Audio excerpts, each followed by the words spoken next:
सल्यानको प्रमुख व्यापारिक केन्द्र श्रीनगरमा सल्यान उद्योग वाणिज्य सङ्घको आयोजनामा दोस्रो प्रादेशिक कृषि वन पशु पर्यटन उद्योग व्यापार तथा सांस्कृतिक महोत्सव आजबाट भव्य रूपमा सुरु भएको छ। पुस 25 देखि माघ 11 गतेसम्म सञ्चालन हुने महोत्सवको उद्घाटन कर्णाली प्रदेश प्रमुख यज्ञराज जोशीले गर्नुभयो। जिल्लाको आर्थिक गतिविधि चलायमान बनाउने र स्थानीय उत्पादनको प्रवर्धन गर्ने उद्देश्यले आयोजना गरिएको महोत्सवलाई व्यवस्थित बनाउन यसपटक आधुनिक एलईडी प्रविधि प्रयोग गरिएको छ भने दर्शकको सुरक्षाका लागि 5 करोड रुपैयाँभन्दा बढीको सामूहिक बिमा गरिएको छ। महोत्सवको विशेष आकर्षकको रूपमा नेपालको प्रशासनिक केन्द्र सिंहदरबारको मूल गेटको झल्को दिने भव्य मुख्य प्रवेशद्वार निर्माण गरिएको छ, जुन माघ 11 गतेसम्म दर्शकका लागि आकर्षणको केन्द्र रहनेछ। महोत्सव स्थलमा कुल 130 वटा स्टल राखिएका छन्, जसमा 100 वटा व्यावसायिक तथा 30 वटा कृषि र पशुपालन सम्बन्धी स्टल रहेका छन्। स्थानीय कृषक र पशुपालकलाई प्रोत्साहन गर्न कृषि तथा पशुपालन सम्बन्धी स्टलहरू निःशुल्क उपलब्ध गराइएको आयोजकले जनाएको छ। कृषि कार्यालय र उपभोक्ता संरक्षण सङ्घको सहजीकरणमा उत्कृष्ट कृषक तथा उद्योगी व्यवसायीलाई सम्मान गर्ने कार्यक्रम पनि तय गरिएको छ। महोत्सवको उद्घाटन समारोहमा बोल्दै कर्णाली प्रदेशका प्रमुख यज्ञराज जोशीले सल्यान जिल्ला कर्णालीकै गौरव भएको बताउँदै सल्यानको महोत्सवमा सहभागी हुन पाउँदा आफूलाई गर्व लागेको उल्लेख गर्नुभयो। साथै सल्यान जिल्लाको अदुवा र सुन्तला विश्वकै नमुना स्वाद भएको बताउनुभयो। सुरुदेखि अहिलेसम्म 11 बजेदेखि सुरु भएको यो भेलामा जुन अनुशासित ढङ्गले यहाँका दाजुभाइ दिदीबहिनीहरू सम्पूर्ण कलाकारहरू बस्नुभयो, त्यो एउटा अत्यन्त उदाहरणीय विषय बनेको छ। म त्यसको सम्मान गर्न चाहन्छु। सल्यानकी सुन्तला, यहाँको अदुवा संसारकै, म त संसारकै भन्छु, विशेष रूपले अदुवा खेतको उत्पादन हुने फलको रूपमा मैले सुनेको थिएँ। त्यसैले मलाई रहर थियो गत वर्ष नै आउने, तर मेरो परिस्थितिले, मैले मन्त्री सुरेश अधिकारीजीलाई पनि भनेको थिएँ जाउँ सल्यान, तर मेरो परिस्थितिले मैले गत वर्ष आउन पाएन।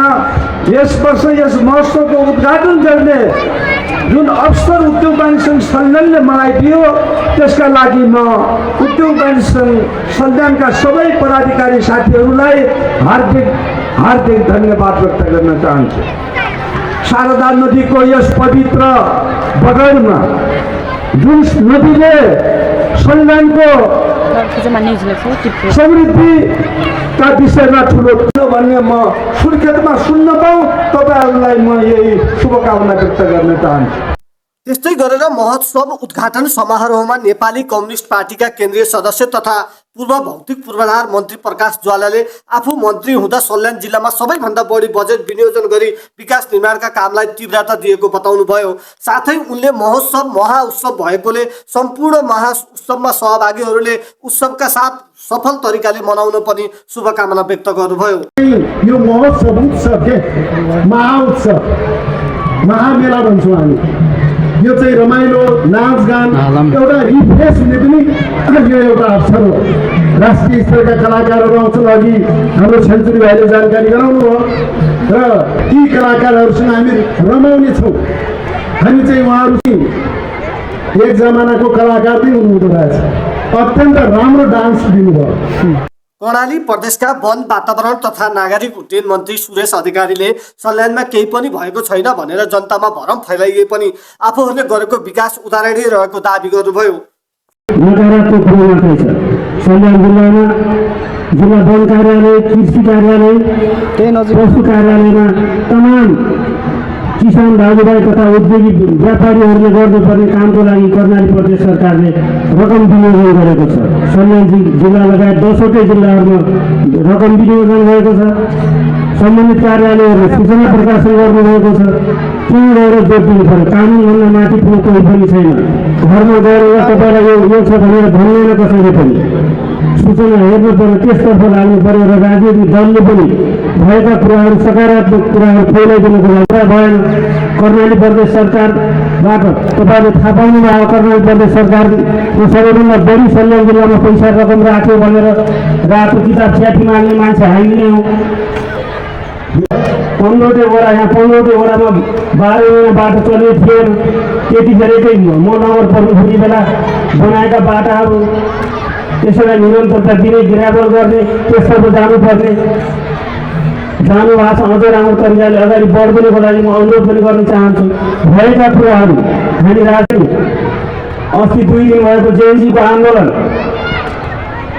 त्यो भ्रष्टाचार र सुशासनको लागि भएको प्रहरी कार्यालय जलाउने, सिंहदरबार जलाउने, तोडफोड गर्ने त्यो उद्देश्यका साथ त्यो भएको थिएन। तपाईँहरू कौन सा ठुलो भन्नुहुन्छ। 3 वर्ष अगाडि मैले नै जेएनजीहरूले उठाएको कुरो, मैले भ्रष्टाचार गर्ने छैन, मैले अन्याय गर्ने छैन, तपाईँहरूको दुःख सुखमा साथ दिनेछु, सुशासन कायम गर्नेछु, कृपया मलाई चुनाव चिन्ह रूपमा मतदान गर्नुहोस्, एकपटक प्रतिनिधि बनाउनुहोस् भनेर मैले त्यतिखेर भनेको थिएँ। अहिले 2 महिना अगाडि भएको जेएनजीको आन्दोलन हामीले 3 वर्ष अगाडि हामीले मत माग्दै गर्ने बेला गरेको थियौँ। हामी त्यही अभियानमा अहिले पनि त्यो अभियानमा निरन्तर रूपमा लागिपरेका छौँ। तपाईँहरूको मतमा कहीँ पनि गलत मान्छेले हामीले जनप्रतिनिधि छानेछौँ भन्ने कुरा देखाउने छैनौँ भनेर हिजो पनि भनेका हौँ र अहिले पनि म त्यही अभियानमा रहेको कुरा निवेदन गर्न चाहन्छु। उद्घाटन समारोहमा शुभकामना मन्तव्य दिँदै कर्णाली प्रदेश सभा सदस्य भीमप्रकाश शर्माले सल्यानमा उत्पादन भएका वस्तुहरू सडेर गलेर जाने अवस्था नरहेको उल्लेख गर्दै यहाँको मुख्य चुनौती बजारीकरण नभई उत्पादनलाई अझ कसरी बढाउने भन्ने विषयमा अध्ययनको कमी रहेको धारणा राख्नुभयो। विषय हो। यहाँ आदरणीय जनसमुदायहरू, किसान दाजुभाइहरू, माननीय प्रदेश प्रमुखज्यू, म निवेदन के गर्न चाहन्छु भने सबै नकारात्मक कुराहरू मात्रै यहाँ छैन। सल्यान जिल्लामा धेरै सकारात्मक कुराहरू पनि छन्। नकारात्मक टिप्पणी गर्दै हामी नकारात्मक दिशातिर जाने होइन। कर्णाली प्रदेशका 10वटा जिल्लाहरूमध्ये सबैभन्दा बढी कृषिबाट बाहिर निकासी गर्ने जिल्लामा सल्यान जिल्ला 1 नम्बरमा पर्छ, जो 4 अरबभन्दा बढीको कृषिजन्य फलफुल, आलु, तरकारी, दुध, खसी बाख्रा लगायतका टिमुर लगायतको सम्पूर्ण चाहिँ बाहिर निकासी 4 अरबभन्दा बाहिर बढीको निकासी हुने गर्ने जिल्ला भनेको सल्यान जिल्ला हो। त्यसकारणले पनि हामी गौरव गर्न सक्नुपर्छ। प्रदेश प्रमुख कदापि अलिअलि थोरै हुन सक्छ। यहाँको मूल समस्या भनेको उत्पादन गर्ने, अघि बढाउने कसरी भनेको चुनौतीको विषय हो। यहाँ अहिले हरेक उत्पादनहरू, चाहे सानो कुरा होस्, चाहे एउटा ट्रकमा ढुवानी गरेको उत्पादित वस्तु होस्, हरेक वस्तुहरू किन्नको निम्ति घरमा व्यापारीहरू पुगेका छन्, घरबाट किनेर लिएका छन्। योभन्दा अर्को व्यापारीले बढी मूल्य हालेर लिएको अवस्था हाम्रो तथ्यसँग छ। अहिले पनि प्रदेश प्रमुखज्यू, यहाँ चाहिँ सल्यानमा सुन्तलाको मूल्य घन्टालाई किन्नको निम्ति 120 रुपियाँ प्रति किलो हाल्नको निम्ति गाउँ गएका छन्। अर्को 120 रुपियाँ बजारमा 30 रुपियाँ 40, 50 रुपियाँ भइसकेको छ। बजारको समस्या होइन। 10वटा जिल्लाको सदरमुकाम देख्न सकिन्छ। त्यहाँ पनि भौतिक पूर्वाधार करिब आधा भएको र केही कुरा पुरा हुन बाँकी नै छ। सांस्कृतिक पक्षलाई विशेष प्राथमिकता दिएको महोत्सवमा फरक दिन सल्यानका 10वटै पालिकाका प्रमुखहरू प्रमुख अतिथिका रूपमा सहभागी हुनेछन्। सम्बन्धित पालिकाको पहिचान झल्किने मयूर नाच, घाटु नाच लगायत मौलिक सांस्कृतिक प्रस्तुति, राष्ट्रिय तथा स्थानीय कलाकारहरूको प्रस्तुति र पालिका स्तरीय लोकगीत तथा नृत्य प्रतियोगिता पनि सञ्चालन हुनेछ।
सुरु भएको सल्यानको श्रीनगरमा दोस्रो प्रादेशिक कृषि वन पशु पर्यटन उद्योग व्यापार तथा सांस्कृतिक महोत्सवको भव्य शुभकामना दिँदै भिडियोबाट बिदा हुन्छु। नमस्ते।